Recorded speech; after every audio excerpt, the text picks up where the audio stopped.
MPCG prime में आप सभी का बहुत स्वागत है। आपके साथ मैं हूं दीपिका। छत्तीसगढ़ के मनेन्द्रगढ़ चिरमिरी भरतपुर जिले में एक नाबालिग से गैंग रेप की हैरान करने वाली खबर सामने आई है। 3 टीचर्स पर शिक्षक पर आरोप लगाया कि उन्होंने छात्रा को घर छोड़ने की बात कहकर उसके साथ गैंग रेप किया, अश्लील वीडियो बनाया और फिर इसी वीडियो के जरिए छात्रा को ब्लैकमेल कर उससे 1 हफ्ते के बाद फिर से गैंग रेप किया। अब सवाल ये उठ रहा है कि महिलाएं कहां सुरक्षित है।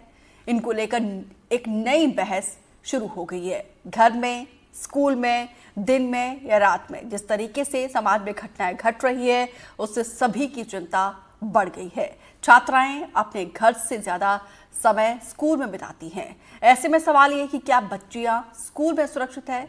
यही जानने के लिए हमारी टीम गौरेला पेंड्रा मरवाही जिले के दूरस्थ कन्या हायर सेकेंडरी स्कूल सकोला पहुंचे, जहां पे हमने सभी लोगों से बातचीत की। प्रदेश देश में जिस तरीके से माहौल चल रहा है, महिला सुरक्षा, बेटी बचाओ, पढ़ेगी तो बढ़ेगी जैसे नारों को लेकर एक बात फिर बहस छिड़ गई है कि बेटी सुरक्षित कैसे रहेगी। ताज़ा मामला प्रदेश में निकलकर सामने आया है कि बेटी सुरक्षित कहाँ है, कैसे है, दिन को या रात को, घर में या स्कूल में। इस मुद्दे को लेकर आज हम ग्राउंड रिपोर्ट में आदिवासी जिला गौरेला पेंड्रा मरवाही के सकोला हायर सेकेंडरी स्कूल पर खड़े हैं। यहाँ हम बात करेंगे कि वास्तव में कागज में क्या हो रहा है और धरातल पे क्या हो रहा है। पुलिस प्रशासन सहित स्कूलों में स्कूली बच्चों के साथ कैसी बर्ताव, कैसे व्यवहार होने चाहिए, इन सभी मुद्दों पर हम ग्राउंड रिपोर्ट बनाने जा रहे हैं हायर सेकेंडरी स्कूल सकोला में। सबसे पहले हम जिले की पुलिस अधिकारी एसडीओपी से बात करेंगे कि वास्तव में पुलिस महिला सुरक्षा और उसकी देखरेख के लिए क्या कर रही है। मैडम, स्वागत है आपका एनडीटीवी के खास कार्यक्रम में। जी बहुत बहुत धन्यवाद जी, क्या महिला सुरक्षा को लेकर बहस चल रही है और नए नए कार्यक्रम पुलिस इजाद करती है, इसके पीछे क्या कार्यक्रम चलाए जा रहे हैं और पुलिस कर क्या रही है? जी, जहाँ तक हमारे ज़िले की बात है, ज़िला गौरेला पेंड्रा मरवाही, यहाँ पे हमारी पुलिस अधीक्षिका मैडम के द्वारा एक समाधान हेल्पलाइन नंबर जारी किया गया है, जो है 9479191792। जो हम सभी स्कूलों में, चाहे स्कूल हो चाहे कॉलेज हो, हम हर जगह लगभग कवर कर रहे हैं। अवेयरनेस कार्यक्रम के माध्यम से समाधान हमारा एक कार्यक्रम है, जिसके माध्यम से हम बच्चियों से न केवल स्कूल की बालिकाओं से बल्कि बालकों से भी इंटरेक्शन करते हैं। उन्हें भी हम बताते हैं, साथ ही बालिकाओं को गुड टच, बैड टच और समाधान हेल्पलाइन नंबर, जो कि डायरेक्टली हमारी एसपी मैडम भावना गुप्ता मैडम के द्वारा स्वयं मॉनिटर किया जाता है। उसमें हम ये भी बताते हैं कि जो बच्चियां हैं, जो कई बार संकोचवश या किसी कारणवश अपनी कोई समस्या स्कूल में या फिर घर में नहीं बता पाती हैं, वो उस नंबर के माध्यम से हमें व्हाट्सएप के माध्यम से या कॉल के माध्यम से वो अपनी परेशानी शेयर कर सकती। साथ ही अभिव्यक्ति ऐप के माध्यम से भी हमें शिकायत प्राप्त होती है। तो सबसे पहले कोई महिला अधिकारी ही उनसे इंटरेक्ट करती है, ताकि वो फ्री होकर अपनी समस्याओं को बताएं और सहज होकर हमको बता सके। तो इस प्रकार से हमारा जो कार्यक्रम है समाधान, वो ना केवल महिलाओं बच्चों बल्कि हम जो नशे में, कुछ बच्चे नशे की लत की आदत पड़ जाती है, यातायात के नियमों के संबंध में बताते हैं, साथ ही महिला सुरक्षा। बेटा, नाम बताओगे आप? मेरा नाम कनिका उइके है। कनिका बेटा, कहाँ से आते हो आप? सकोला से सर। सकोला प्रॉपर से? Yes sir. मोबाइल चलाते हैं आप? नहीं सर। बहुत बढ़िया। और इसके अलावा कोई दिक्कत स्कूल के स्टाफ से या स्कूल के बाहर या पास पड़ोस से कहीं महिला सुरक्षा को लेकर जिस तरीके से बात चलती है, उस पे आप कितने अपने आप को सुरक्षित पाते हो? सर मैं अपने ऊपर बोलो बोलो। सर मेरे को इतना कॉन्फिडेंस है कि मैं दूसरों से लड़ सकती हूँ। तो कॉन्फिडेंस निश्चित रूप से महिलाओं को, लड़कियों को, बच्चियों को बढ़ाना होगा कि कैसे लोगों का सामना करें। कुछ और बच्चियां हैं हमारे साथ। बेटा, कुछ बोलना चाहोगे? चलो आप बताओ, नाम बताओ। सुलोचना कैवर्थ। सुलोचना बेटा, कहाँ से आते हो? सेखुआ से। सेखुआ यहाँ से लगभग 4 किलोमीटर दूर है। पैदल आते हो, साइकिल से? पैदल आते हैं। रास्ते में कोई दिक्कत? नहीं सर। कोई दिक्कत नहीं। बेटा, नाम बताओगे? प्रियंका मसराम। क्या कुछ हो रहा है समाज में, कुछ जानकारी है आपको कि महिला सुरक्षा को लेकर पुलिस, समाज, सरकार, प्रशासन काम कर रहा है? यस। क्या कुछ हो रहा है समाज में, कुछ जानकारी है आपको कि महिला सुरक्षा को लेकर पुलिस, समाज, सरकार, प्रशासन काम कर रहा है? यस सर, मेरे को पता है।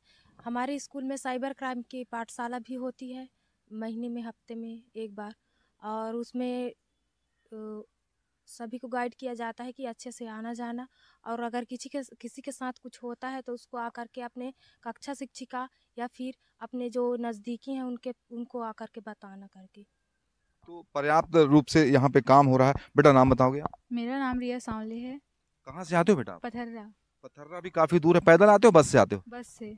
बस में से आते हो, बस का उपयोग करते हो। बस में भी काफी भीड़ होती है, कभी कोई ऐसी असहज जैसी स्थिति निर्मित होती है आपके पास? यस सर, जब हम लोग बस से आते जाते रहते हैं सब, तो जब कंडक्टर होते हैं वो लोग बोलते हैं कि पथर्रा से जस्ट 5 रुपये लेते हैं, बट दूसरे कंडक्टर 10 रुपये लेते हैं। पता नहीं क्यों। जब मैं बोली एक कंडक्टर सर मतलब भैया को कि भैया आप तो इतना पास है, 5 रुपये लेना चाहिए आपको, तो मैं बोली कि मैं तो अभी बच्ची हूँ, तो मेरे साइड ही अलग नज़रिए से देख रहे थे। तो नजर को भी बच्चियां जानती हैं, इसको लेके काफी इसको लेके भी प्रशासन को काम करना चाहिए कि बस वालों को, बस चालकों को, उनके परिचालकों को भी तैयार करना होगा कि बच्चियों को किस नज़र से देखें ताकि वो असहज महसूस न करें। मैडम नाम बताएंगे? सर मेरा नाम पुष्पा रात्रे अहिरवार है। मैं शासकीय उच्चतर माध्यमिक विद्यालय सकूला में प्रशिक्षक के रूप में कार्यरत हूँ।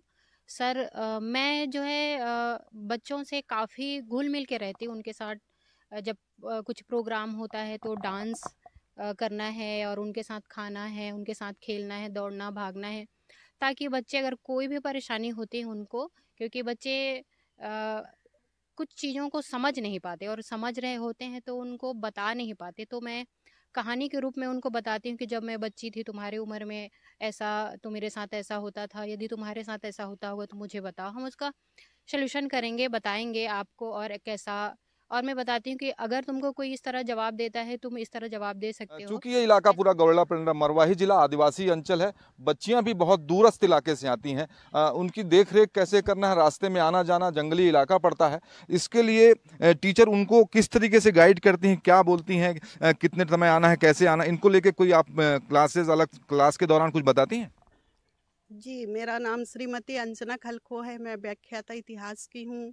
हम लोग बच्चे लोग जब आना जाना करते हैं, दूर दराज इलाकों से आते हैं, लड़कियां हैं जो कि इसलिए आते जाते समय उनको स्वयं जो है अपना सुरक्षा भी रखना है, और कुछ अगर रास्ते में कोई छेड़छाड़ करते हैं लड़के बच्चे, तो यहाँ के जो है महिला टीचरों को बताना है उस समस्या को। और ख़ासकर यहाँ पे हमारे प्रिंसिपल सर नामदेव सर जी जो है बताते हैं कि जो है लड़कियों के साथ कुछ भी छेड़छाड़ होता है, तुम लोग जो है अपने टीचरों को स्पष्ट रूप से उसको बताना। अगर वहाँ समस्या समाधान नहीं होता है तो खुद आके मेरे को जो है बताना है करके समझाते हैं। तो स्कूल प्रबंधन पर्याप्त तैयारी कर रखा है, ऐसी कोई घटना ना हो इसको लेकर। बच्चियां हमारे साथ हैं, उनसे हम बात करेंगे कि किस तरीके की समस्या आती है इनके और किस तरीके से निपटते हैं। बेटा नाम बताओगे आप? मेरा नाम प्रिया आर्मो है। प्रिया बेटा, आप बहुत दूर से आते हो, इस इलाका ग्रामीण इलाका है, कैसी समस्या आने जाने में होती है आपको? वैसे तो मैं तो यहीं से आती हूँ, पास में है मेरा घर जी। तो कुछ समस्या ऐसी होती है कि कभी कोई रास्ता में आते जाते या स्कूल के दौरान यहाँ स्कूल के स्टाफ से भी, भाई दिक्कत तो घर में, बाहर, स्कूल में, कहीं भी हो सकती है, तो ऐसी कोई समस्या दिखती है आपको? जब हम लोग घर से स्कूल आते हैं, जैसे बहुत सारे लड़के होते हैं, ऐसे बाइक वाइक में जाते रहते हैं, ऐसे चिल्लाते रहते हैं ऐसे, तो ऐसा मेरे अंदर आता है कि हाँ मैं उसको जवाब दे सकती हूँ ऐसा करके। स्कूल जब मैं 9 से जब यहाँ आई तो हम लोग को सर सब प्रोटेक्ट करते रहे कि पढ़ाई के बारे में अच्छा बात बताते रहे, और ऐसे बाहरी इलाकों से भी ऐसे कैसे निपटना है ऐसा करके बता। स्कूल के शिक्षक ही उनके अभिभावक होते हैं, ऐसा मानना है और ऐसा देखा भी गया है। हाँ, संस्था के प्राचार्य हमारे साथ हैं, उनसे बात करेंगे। आदिवासी अंचल में काफ़ी लंबे समय पर शिक्षकी सेवा कर रहे हैं, हम उनसे बात करेंगे किस तरीके के बच्चों के पास समस्या आती है और समस्या आती है उसका निदान किस तरीके से होता है। जी बताएंगे। बहुत इलाका दूरस्थ इलाका है, ग्रामीण इलाका है, कैसी समस्या आती है, उसका निदान का क्या सोल्यूशन है आपके पास?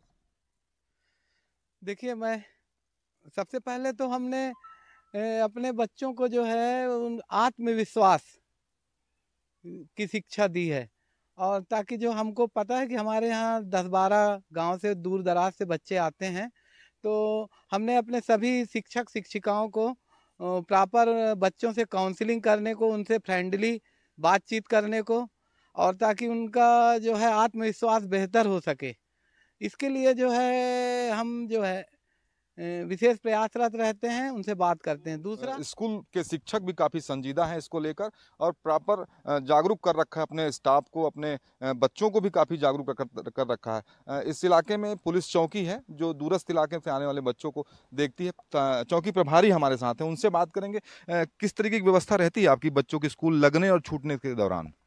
अमूमन हम अपने पुलिस अधीक्षक महोदया के मार्गदर्शन निर्देशन में स्कूल लगने के समय और स्कूल से छुट्टी होने के समय खासकर गर्ल्स स्कूल में पेट्रोलिंग करते हैं। पूरे गांव की स्कूलों में भी जाकर मीटिंग करते हैं, बच्चों को बताते हैं कि अपनी सुरक्षा के प्रति सशक्त रहें, सख्त रहें और लगातार पेट्रोलिंग करते हैं।